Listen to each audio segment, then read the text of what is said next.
Physics is great because you can go into Dang, man, I thought you said 7:30. science. Like I know that for instance, Google, they hire a lot of physicists like algorithms. You can actually like take some of Seriously. Like, we demand a math is so hard for this. and like apply it to We need this question is erroneous without a math. environmental scientists. Oh, do you think so? Before it was a problem of like going north from door to get your Even ribbon done. politicians. No. You can work with politicians. That's not how it Use like works. the Skyrim method or something. I mean, unless the axis of the map. I mean, technically, if Yeah. He's weeds, I like that.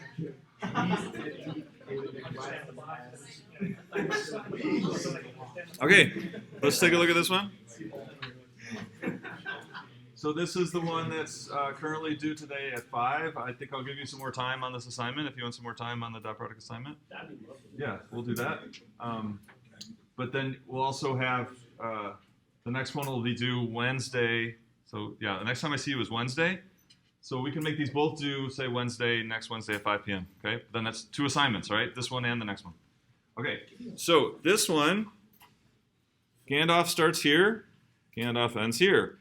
Starts by walking along this vector, 5, 1, in the direction 5, 1, and then somewhere along here will turn to get to his final point such that that turn is a perfectly right angle. And we need the coordinates of that point right there. That's what we're trying to find. What are the coordinates of said turning point so that it's a right angle? Okay, so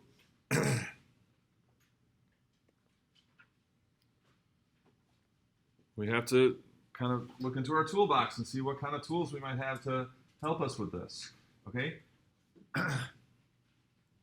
What I don't recommend is calling this x and y and then trying to set up a bunch of equations and solve for x and y, okay? Instead, let's use what we're learning, right? So what are we learning about in a word? What are we learning about?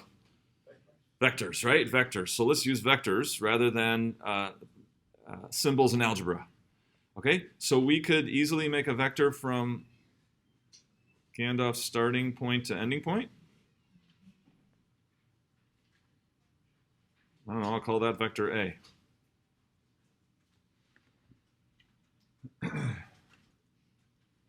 And then what other vector would be really helpful here to solve this problem?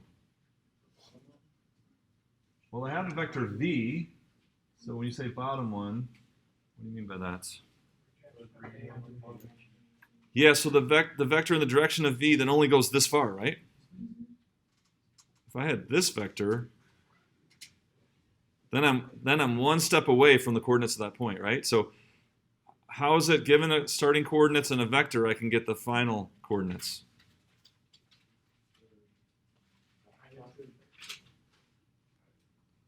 What do components of a vector mean? Changes, right? So if you had the starting x and starting y, and then you started there and had a displacement represented that vector, getting that the final position should make perfect sense if you know that really the components of a vector are change in x and change in y. So I'll leave you there. So then what we need to do is get that vector, and we're one step away from the answer. So do we have some sort of tool that will get us that? And the answer is yes, and I'll leave that to you to figure out. We just need that vector. And last time in class, I gave you a tool that does exactly that. Given a vector A and a vector V, you have a very streamlined way of getting this vector, which is kind of like how much of A is in the direction of V, or like the shadow of A onto V. And then once you have that vector, again, knowing its components mean how much x changes from -3, how much y changes from 0, then you can get the final coordinates of the point.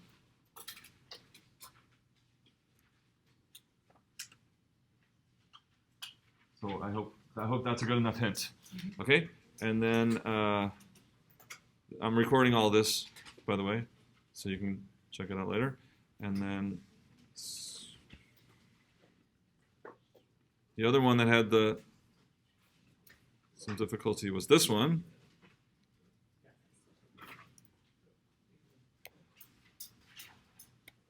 Oh, I'm not going to be able to write with my pen. No, it doesn't let me write with my pen. Okay, so now they want this distance. Well, this is almost the same problem, but just a little bit more, right? So given this vector from, is this A here? And this is P. And this is D here. So again, vectors.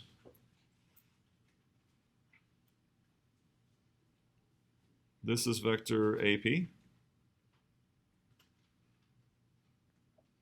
And I could call this point, say, I could make up this point, say, B.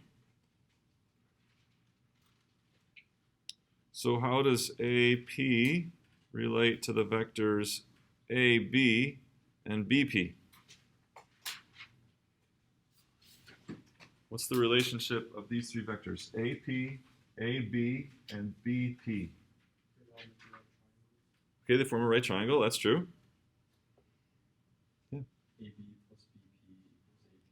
Does AB plus BP equal AP?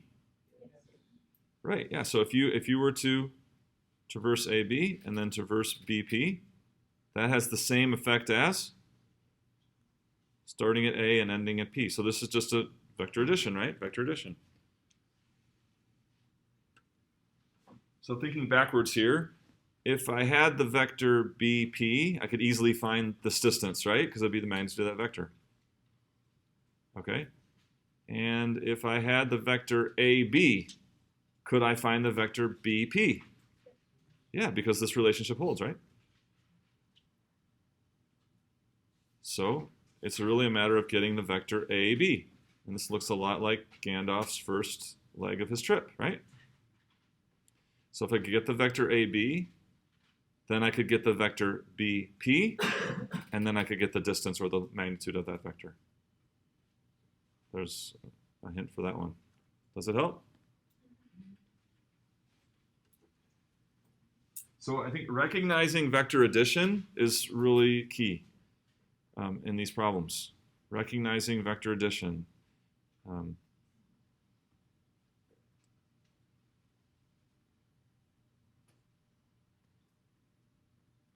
Vector addition means putting vectors, the tip of the first to the tail of the second. And then the sum of those two is kind of the cumulative effect, right? The cumulative effect of those two vectors put together would be this, right? So this is V1 plus V2.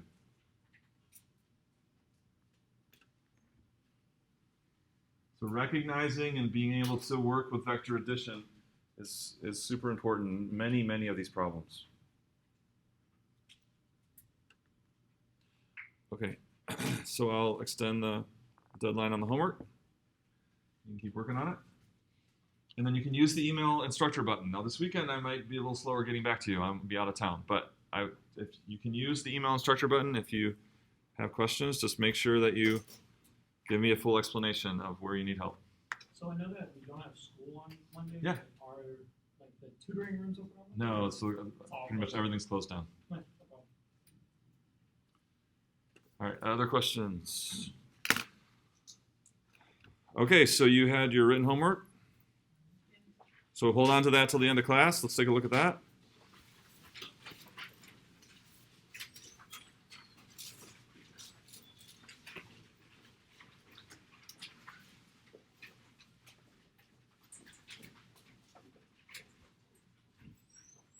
So this cross product is a little harder, right? There's more to it, and that's because,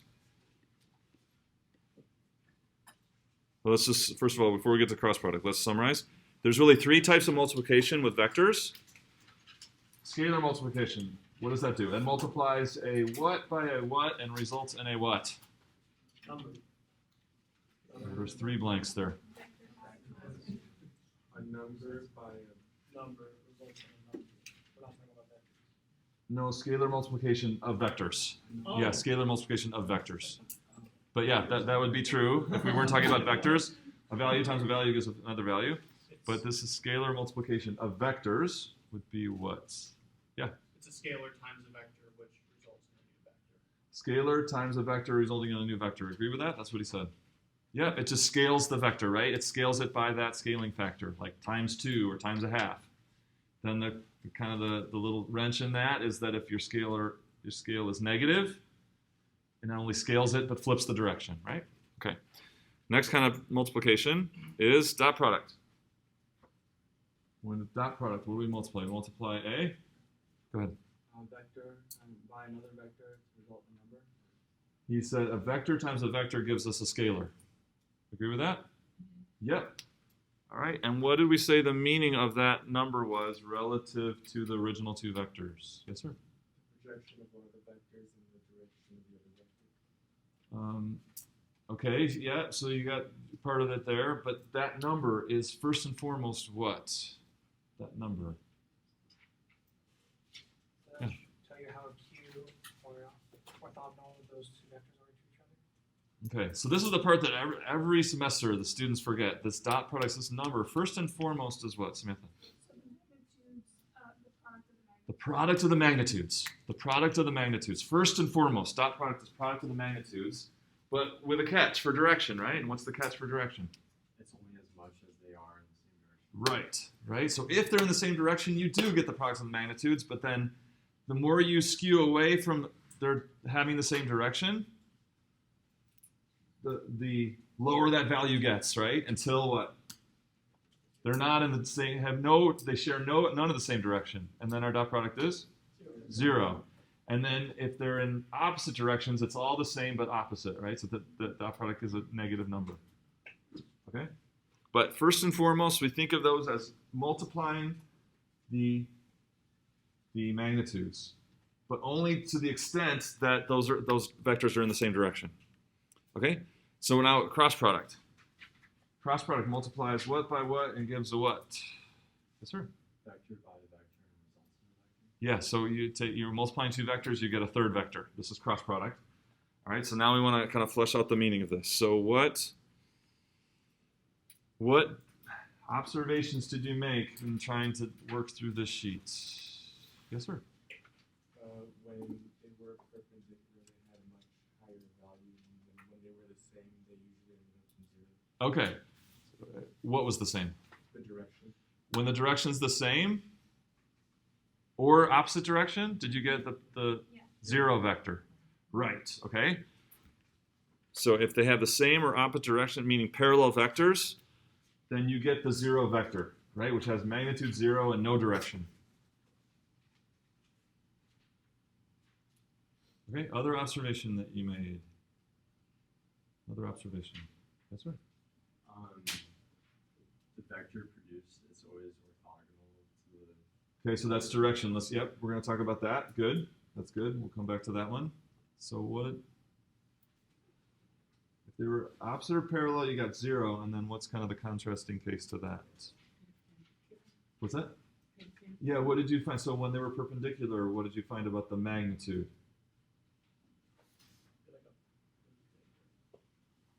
Did you recognize what happened to the magnitude of that vector when the two original vectors were orthogonal? It was the greatest and equal to? You notice? Product of the magnitudes again. You should have noticed that when they were, or hopefully, not should have, but maybe, that when you had orthogonal vectors, the magnitude of that resulting vector was the product of the magnitudes. So what is this? This is kind of like something like the opposite, I don't want to say opposite, but like the converse situation of the dot product, right? With the dot product, when they had the same direction or were parallel, what do we have? Product of the magnitudes, maximum. And when the dot product, when you had orthogonal, dot product was 0, right? Like the least magnitude. Well, it's flipped now with cross product in terms of the magnitude of the resulting vector. So we still now have direction to talk about. So what about in between? So neither parallel nor orthogonal. Again, just talking about the magnitude of the resulting vector. If you're neither parallel nor orthogonal, how could we qualify that? Yes, sir? It was less than the product of the magnitude? Yeah, less than. So it's kind of like dot product, parallel to dot product, right? So it's like the product of the magnitudes, what? So much as now? In opposite direction. Orthogonal, right? So now it's like the product of the magnitudes in as much as they're orthogonal.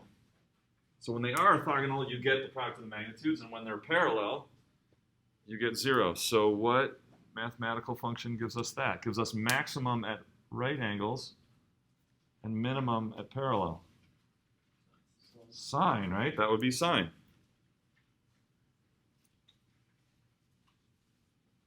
Sine gives us this maximum value at a like pi over 2, right? Or right angle. And then gives us 0 when you have a straight angle or the same direction, 0 degree angle.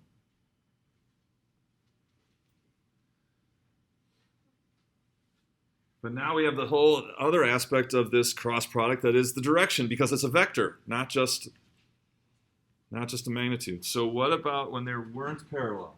Okay? So acute, obtuse, right angle, any direction that's not parallel. Someone said earlier. What was the resulting? Did you see what the resulting direction was of your vector when you have non-parallel vectors? Did you notice? Somebody knew? Yes, sir.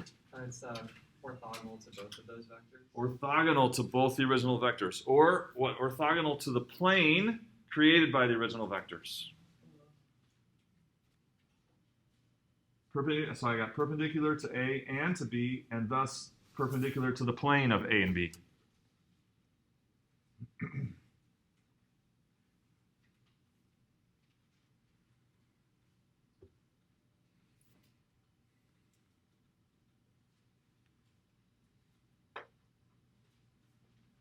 So to summarize here, and so when you had parallel vectors or opposite, then you just had the 0 vector. So there's no direction to it. So I think we've hit all the cases here. So I should have said acute or obtuse or right. That goes for right angles too. Anything non-parallel. Anything non-parallel.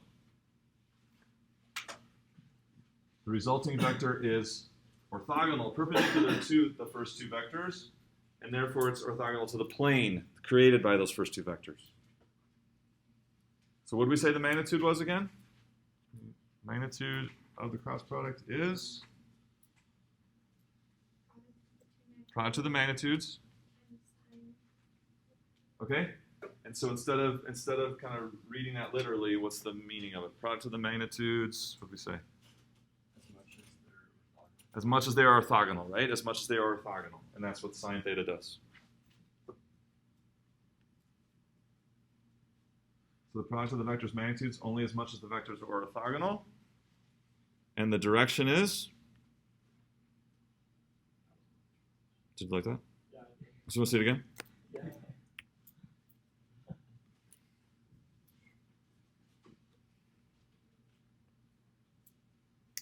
Okay, and then the direction is orthogonal to both A and B, and thus the plane formed by A and B.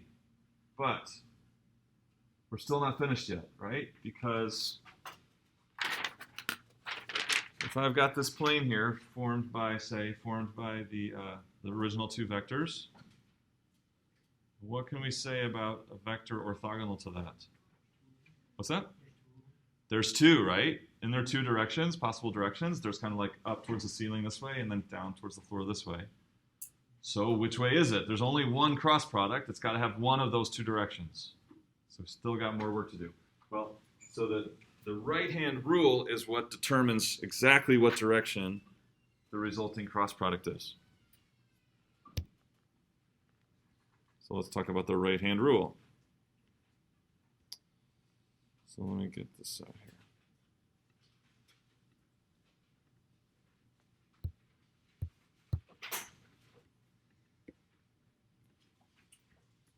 I'm stuck.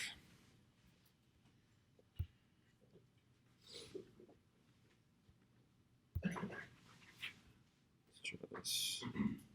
Okay, so the right-hand rule says if I've got vector A,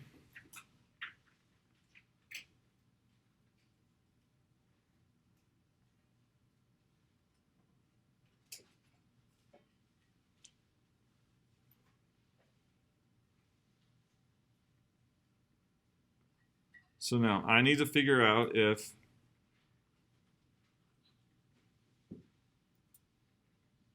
is my direction of my cross product upish or downish in this example? Okay, is it upish or downish? Okay, so here's how you do that. You take your right hand and you take your fingers and you point your fingers in the direction of A in such a way that so I can point my fingers in the direction of A, and I can turn my hand and remain pointing in the direction of A. So now I need to turn my hand so that when I curl my fingers, they curl towards B. Okay? So here I am pointing in the direction of A. So which way do I have to position my hand so that when I curl my fingers, they curl towards B? So like this. Do you see that? I gotta get my hand like this so that when I curl my fingers, they curl towards B. And then my thumb tells me the direction. So is it the upish or the downish? The downish one. You see that? So again, I'm pointing in the direction of A like this, and I curl my fingers until they're in. I turn my hand until if I were to curl my fingers, it would curl towards B, and then my thumb tells me the direction. Yes, sir. How would you know to do it relative to the direction of A instead of B? Is there answer changes? A cross B would be what I just explained. So A cross B is I'm going to point my fingers in the direction of A so that I can curl them towards B. But then B cross A would be the opposite. That would be point my fingers in the direction of B so that I can curl them towards A. So then that B cross A is the upish one. Does it make sense? Yes, please. What do you mean by curl it towards B or towards A? 'Cause If I were to start bending my fingers, it'd be the closest. I gotta put my finger, turn my hand so that when I start bending my fingers, I'm bending towards the other vector. To draw a C. So I want to get my fingers so that if I curled my fingers, I'd be curling them this way towards B. Oh, okay. You see? And then if it's B cross A, I want to curl my fingers or turn my hand so that I curled my fingers, it would be curling towards A. So really A is kind of like back this way, right? In your view, is that right? Kind of A is kind of back into the wall. So then it's like, how do I turn it towards B? Like this way. So that's turning towards B. That's A cross B, so it's down. Is it better? Does it make sense? Okay, so let's do an example. Put this all together. And I think it's an example from your sheet. One of them from your sheet was, A was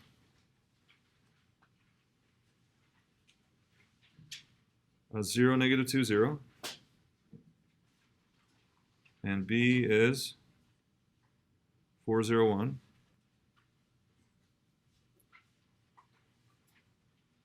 So first I'm going to start by drawing both those vectors in standard position. Okay, so 0, negative 2, 0. That has a y change of negative 2, and the others two are 0. So there's vector A. Agree? That's vector A. And then vector B. 4, 1, 2, 3, 4, and then up 1, right? Up 1 from there. So I think vector B is something like this.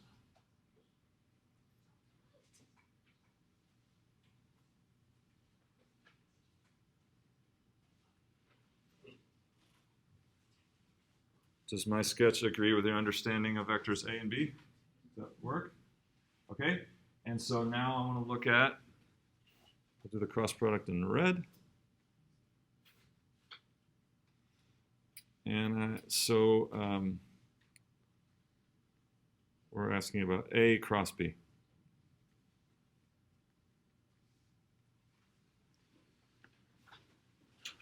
So anything you notice special about vectors A and B, first of all? Their relationship to one another? What's that? He says they're orthogonal. Do you agree with that? Are they orthogonal? I got some no's, got some yeses. Yeah. Yeah, but not in the XY plane. Yeah, so they're not both in the XY plane, but are they still orthogonal? Yeah, because what A is on the B, what could you say about B? B is in the XZ plane. Do you see that vector B? And is it always in the XZ plane? Yeah. Yes. It's always in the XZ plane, is that right? No, vectors are mobile, right? So maybe my question had multiple meanings. But I could draw a vector B over here. Still the same vector B, not in the XZ plane. Do you see that? So if I put B in standard position, if I put its tail on the origin, then I'm in the XZ plane. All right, and since B is in the XZ plane, and what's special about A? Y-axis. The y-axis is perpendicular to everything in the XZ plane, right? So we do have a right angle there. Do you see that? Does that look like a right angle? Try that again. Would it change it because B is elevated? But it's isn't still right angle. isn't A is perpendicular to everything in the XZ Yeah. plane? Okay, that makes sense. No matter how you could turn B around at 360 degrees and it will remain perpendicular to A. Okay, so therefore, what about the magnitude of A cross B? So right away, we would know, we could figure out the magnitude of A cross B.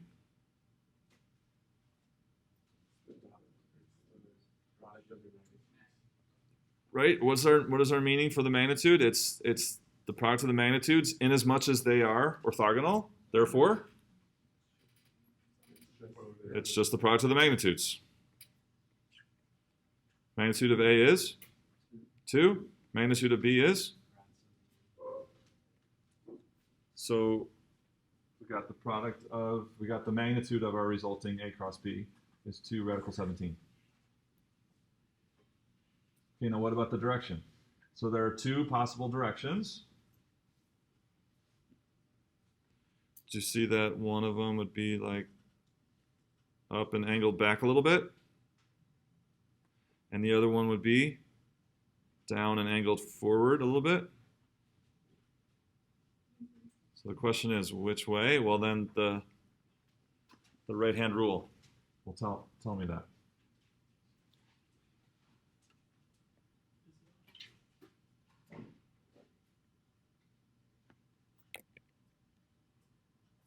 There's the z-axis, the negative z-axis, okay? So this thing is angled out like this at you, so either that cross product is back and up a little, up mostly and back a little bit, or down mostly and forward a little bit. Do you see that? So which way is it?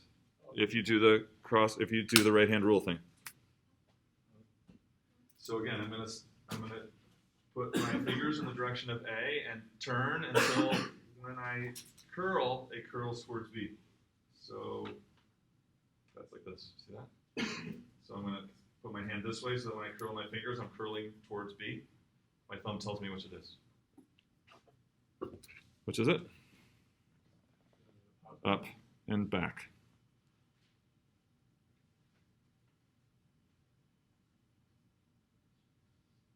So this is the vector A cross B, and we know its magnitude is 2 radical 17.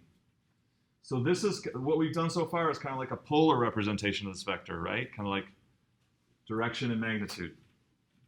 We got the general direction, up and mostly up, a little bit back in the XZ plane, and then we got its magnitude. But what about the components of A and B?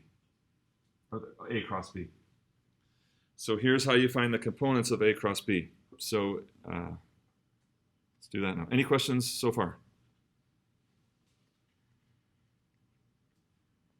Yes, please. Would it be possible to find the angle of the new vector with the formula like we did for the dot product?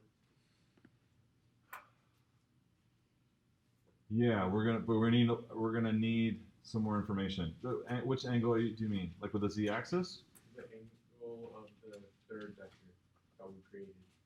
Right, but the angle measure always has like a reference point. So here it's just sticking in space here. The angle measure relative to what? I suppose the xy plane. Okay, the xy plane. So like this angle here, like the x-axis. Yeah, so in three-dimensional space, if you have a vector and you just say what's the angle, well, there's like multiple angles, right? But yes, if you wanted the angle, say with the z-axis, having the components, then we can use the dot product. So we're going to find the components now. So finding the components is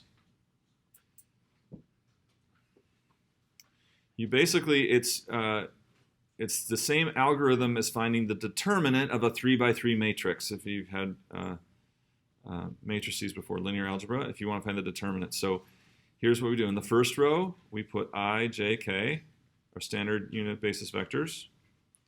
In the second row, we put the first vector, which is a, which is 0, negative 2, 0. In the third row, we put the second vector. And so that's a 3x3 matrix, and we want to find the determinant of that. So there's different ways to find the determinant of a matrix. Here's the way that I kind of prefer. So we rewrite the first two columns over here to the right. So I'm going to rewrite this first column, I.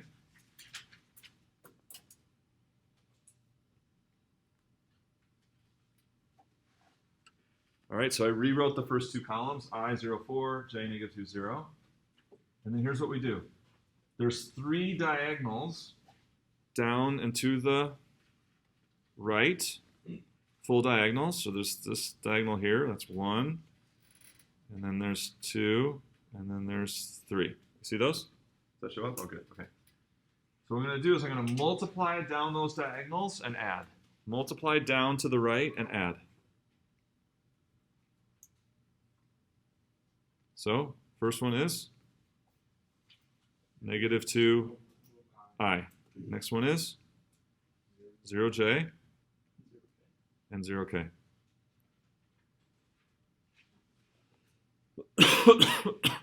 And then there's three diagonals with 3 values down to the left. I'm going to take those and I'm going to, same thing, so we're going to, here's the first one, and then the second, and then the third. I'm going to multiply those 3 down to the left. I'm going to subtract those. I'm going to subtract those down to the left. So what do we got? So we're going to start with the k. This first one we're going to go. So this one would be, so it's going to be minus negative 8k minus 0i and minus 0j. Did you see what I did? So multiply down to the right and add 3 times. Multiply down to the left and subtract 3 times. And then we're just going to then add it all up. So what I do we have? Negative 2i. J. 0j and k. Plus 8k. In other words, so that's the standard basis form, component form. Negative 2, 0, 8. Now let's look at those components, and see if it makes sense with what we came up with. Does that seem to be a match with our polar form when we came up with the magnitude and direction? So does the direction look right? Yeah, a little bit back and mostly up.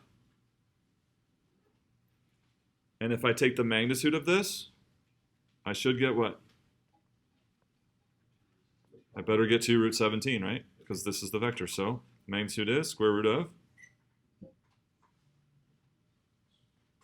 68. 68 is 4 times 17.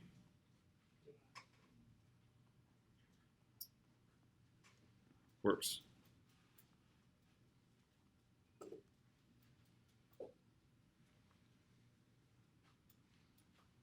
Okay, so did you follow everything we did there? Does it make sense? Okay. Anybody have a question? So we're really fleshing out the meaning and the nuts and bolts here of cross product, right? So cross product's two vectors. You get a third vector. What is its magnitude?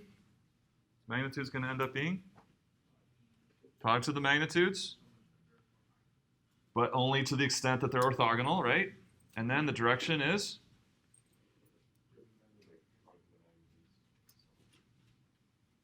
No, the direction. So the direction will be? Yeah. Orthogonal to the plane formed by the two. Yeah, orthogonal. This is, yes, orthogonal to the plane. And then on lots of problems, you have the mindset of orthogonal to the original two vectors. So notice our A cross B. It's orthogonal to D. That forms a right angle with B. And it forms a right angle with A. So that's super key. And then according to the right, there's two possibilities, and the right-hand rule tells us which one it is. But this idea that the cross product is orthogonal to both the original two vectors is super important, okay? You just gotta, that's gotta be on the forefront of your thinking as you're working through problems, because you're gonna come to problems all the time where that's the situation. You need a vector that's orthogonal to two other vectors. So what do? Cross product. Take the cross product of your two vectors, and that'll give you a vector orthogonal to both the original two. Okay.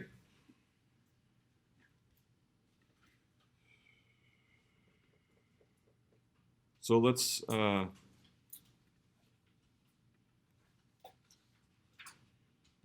so in applications, just to review one more time, in applications, the dot products is for quantities what that are optimized or maximized when?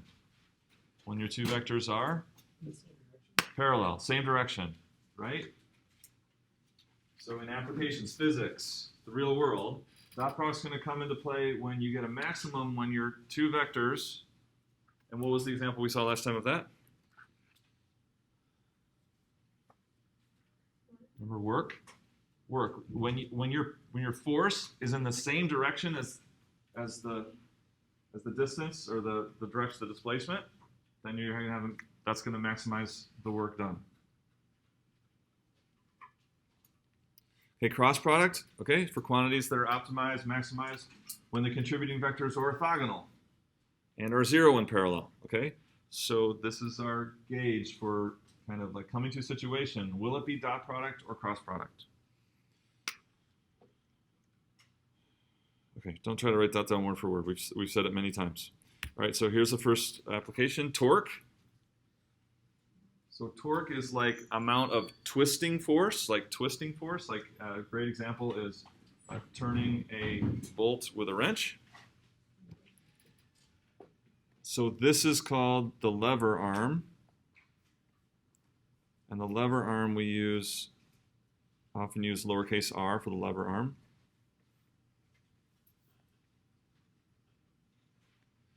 And then this is our force.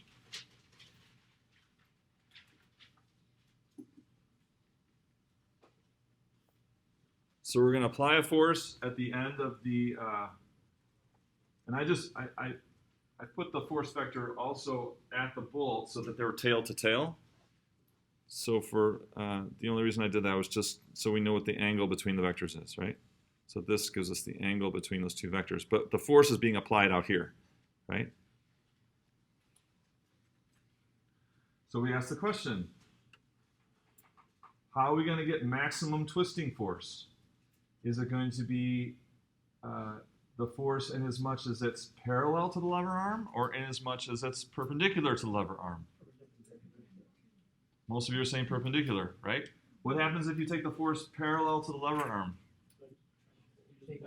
It's not going to do one bit of twisting, right? It's just like you're just going to pull the wrench right off the bolt. That's all that's going to happen. It's going to slip off. But it's this perpendicular component that's going to really crank on this bolt, right? So, dot product or cross product? Cross product, right? Cross product. So we want as much of the force. But before we get to cross product, let's just do it without, pretend we never knew about cross product. So we know this part of the force is what's going to get us the twisting. And then here's my angle this is my angle theta. So what's the magnitude of that vector right there? F. Do you see that it's sine theta? It's the opposite, right? So here it is again over here. So the magnitude of the torque is Greek tau. It's a vector. Torque is a vector. But the magnitude of that torque is going to be what? It's going to be the magnitude of R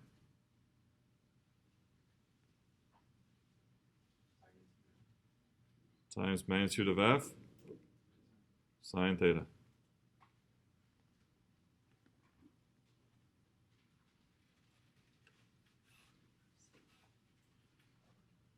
But that, we know what that is. What's another way to write that? Magnitude of R, magnitude of F sine theta. Okay, magnitude of the cross product, right? Magnitude of the cross product.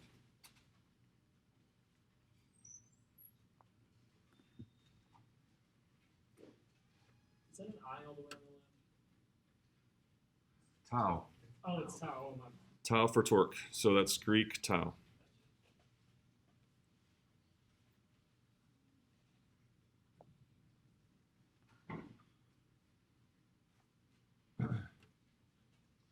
Okay, so what about the direction of the cross product?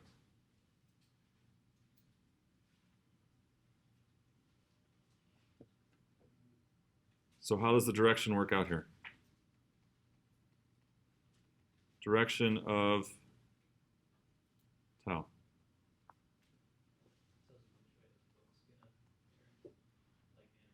Okay, so R cross F. R cross F. Put your fingers in the direction of R so that your fingers curl towards F. So I think it's this way. So which is the direction of R cross F in this picture? Straight out of the screen, right? Straight out of the screen, which is pretty cool because if we were to turn this wrench to the left, what would happen?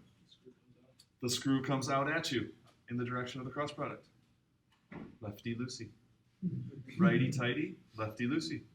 Okay. All right, so if you turn this like this, the cross product R cross F is that way, and if you turn the wrench that way, the bolt comes that way.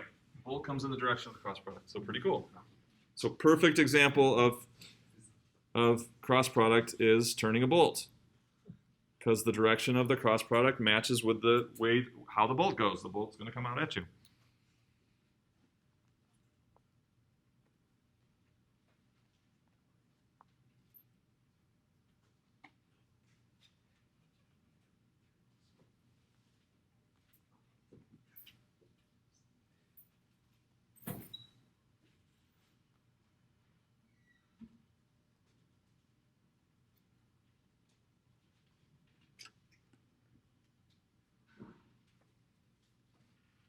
Okay, another example. There we go. Any questions on that? Out of the plane of the wrench if turning left.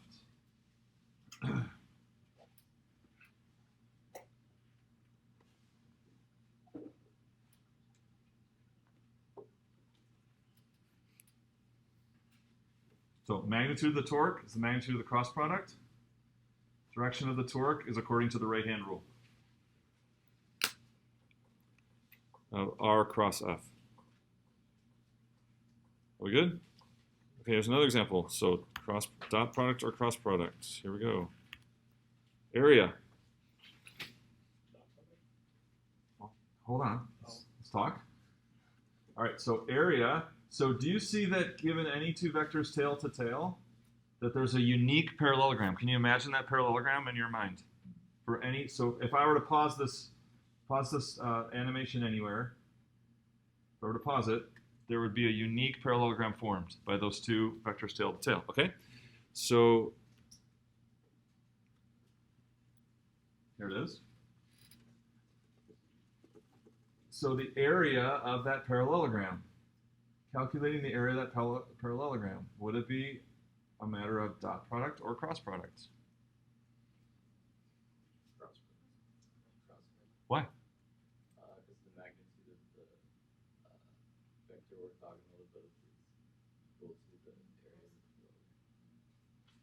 parallelogram. But why, right? So why do we choose cross product? Yes, sir. Because the area is maximized when the two vectors are orthogonal. Yeah, so we talk about, we ask when is area maximized? Is it when they're parallel or when they're orthogonal? And that answer should be clear, right? So what about when they're parallel? Zero area, right? And what about when they're orthogonal? Max area. Therefore, this is a matter of cross products. Oops. So let's take a look here. Oh,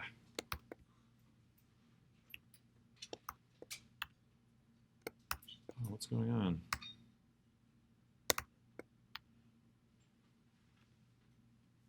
There we go. So let's see this here. So what is the area of a parallelogram? Base times height. Good. Okay, so the area of the parallelogram is, so if I call this vector A, and this vector B, the area is base times height.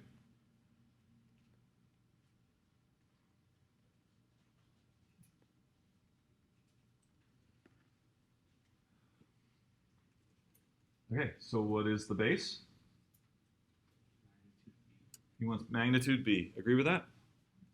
Yep, magnitude B. And what is the height? So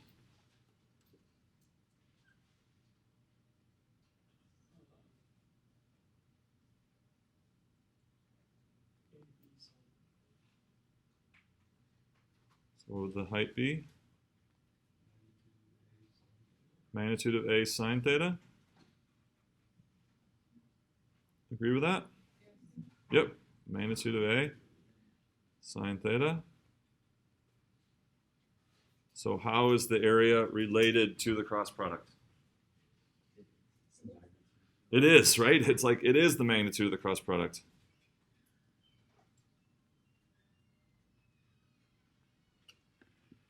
It's really important. We'll say this at the end of the course when things get hard and we get these, we're going to be in R3 with surfaces and vectors. This is going to be a really important concept. That when you take the cross product, that magnitude of that cross product is the same as the area of the unique parallelogram made by the two vectors if you put them tail to tail. And then what would the direction of, in this case, what would the direction of A cross B be? Towards us? Oh, out. Towards you guys? Is that right? I don't think so. It's in, right? Isn't it in? A cross B takes me into the screen. So in this case, A cross B is into the screen. But it's always going to be perpendicular to the parallelogram, right? So it's going to be perpendicular to A and B, and that's perpendicular to the parallelogram.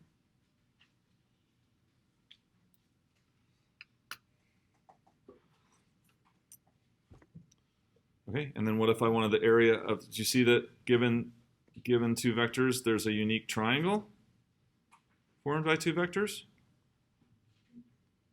Okay, so don't answer, think to yourself.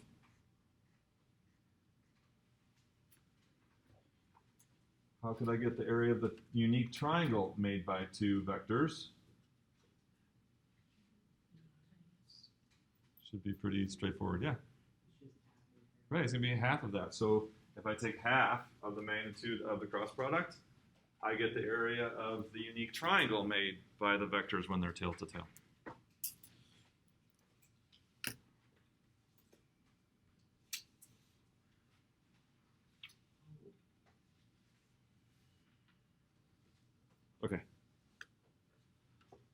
So there's one more example here. Time for. So this is called a parallel pipet.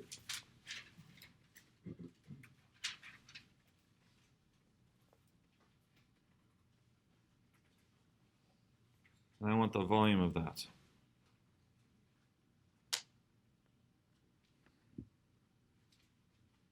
So first of all, what's the, just apart from all the vectors involved here, what would the volume be? What would the general structure of the volume be? No, forget about the vectors. Just base times height, right? It's going to be the area of the base times the height.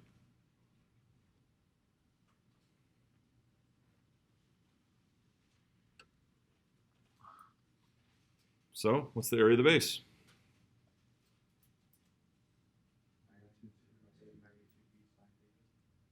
Right, which is what? Cross product? Close. Magnitude of the cross product, right? This is just times. And then what's the height? What's the height of this thing?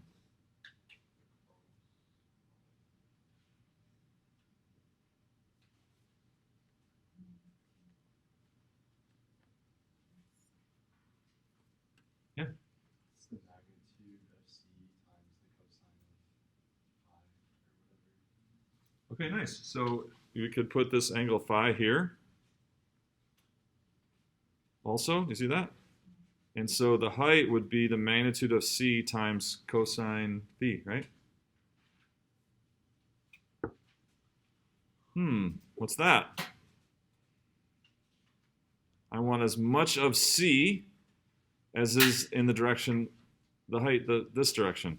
That gives me the height, right? If I take the part of c that's in this vertical direction, I get the height. What is that? Dot product. And what direction is A cross B? Isn't this the direction of A cross B? So don't I want as much of C as is in the direction of A cross B? So we can put it all together, and what do we get? So I can actually take the cross product. Its magnitude is the base, but its direction is exactly the direction I need. It's this direction, and then I want as much of C as is in that direction, as in the direction of A cross B. So I'm going to do dot C. And that's going to give me the volume. Did you catch it? It's kind of fast. Did you catch that? So I want as much of C as is in the direction of that, and then the product of the magnitudes, right? The product of the magnitude of that and that, in as much as C is in the direction of A cross B, up and down. That's the height.